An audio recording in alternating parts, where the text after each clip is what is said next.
କରିବି ବର୍ଷା ହେଲାଣି ବରେଣ୍ୟ ବିଚାରକ मंडळी ମୋର ପୂଜ୍ୟ ଗୁରୁଜୀ ଓ ଗୁରୁମାତୃବୃନ୍ଦ ମୋର ଜ୍ୟେଷ୍ଠ କନିଷ୍ଠ ଭ୍ରାତା ଭଗିନୀ ବୃନ୍ଦ ଆଜି ଆମେ ଗୁରୁ ଦିବସ ପାଳନ କରିବା କାହିଁକି ସେ ବିଷୟରେ କିଛି କହିବା ସୁଯୋଗ ପାଇଥିବାରୁ ମୁଁ ନିଜକୁ ସାଧୁବାଦ ଜ୍ଞାପନ କରି ମୋର ବକ୍ତବ୍ୟ ଆରମ୍ଭ କରୁଛି। ଆଜି ହେଉଛି ସର୍ବପଲ୍ଲୀ ରାଧାକୃଷ୍ଣଙ୍କ ଜନ୍ମ ଦିବସ। ନିଜର ଜନ୍ମ ଦିବସରେ ଗୁରୁଙ୍କ ପାଇଁ ଗୁରୁ ଦିବସ ପାଳନ କରିବା ପାଇଁ କହିଲେ ଅମାବାସ୍ୟା ରାତ୍ରିରେ ଅନ୍ଧକାରରେ ଆମେ ହଜିଗଲା ପରି ଅଜ୍ଞାନ ରୂପକ ଅନ୍ଧକାରରେ ଆମେ ଚିହ୍ନି ନ ହେବା ପୂର୍ବରୁ ମହର୍ଷକୁ ଯେ ତାଣ୍ଡରେ ଆମକୁ ଜ୍ଞାନାଲୋକ ପ୍ରଦାନ କରନ୍ତି ସିଏ ହିଁ ଆମ ପୂଜ୍ୟ ଗୁରୁ। ହାତ ଧରି ଖଡ଼ି ଧରି କରାଲେ ଯେ ସ୍ୱାକ୍ଷର ଆଜି ପେଶାର ଡାକ୍ତର କେଉଁ ଦିନ ଆଜି ଆମେ ଦୁନିଆର ଗୁରୁ ହିଁ କେବଳ ଇଚ୍ଛା କରନ୍ତି ତାଙ୍କ ଶିଷ୍ୟ ତାଙ୍କ ଠାରୁ ଅଧିକ ଉନ୍ନତି କରୁ।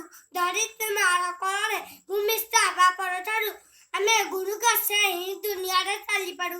ଆଜି ସେହି ପରମ ପୂଜ୍ୟ ଗୁରୁଙ୍କ ପାଇଁ ଦିନଟିଏ ନିଜର ସବୁ ଇଚ୍ଛାକୁ ତ୍ୟାଗ କରି ଆମକୁ ଯିଏ ମଣିଷ କରିଥାନ୍ତି ସିଏ ସେହି ଗୁରୁଙ୍କୁ ପୂଜା କରିବାର ଦିନ ଗୁରୁ ଦିବସ। ସେ ସଂସାରରେ ସବୁଠୁ ଶ୍ରେଷ୍ଠ ହେଉଛନ୍ତି ଗୁରୁ।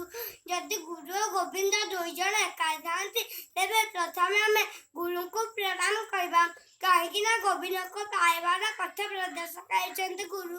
ତାଙ୍କ ହାତ ସର୍ବଦା ଆମକୁ ଆଶୀର୍ବାଦର ବାଡ଼ି ଢାଳିବାକୁ ତାଙ୍କ ଆଖି ସଦାସର୍ବଦା ଆମର ଉନ୍ନତି ଦେଖିବା ପାଇଁ ଚାହିଁଥାଏ।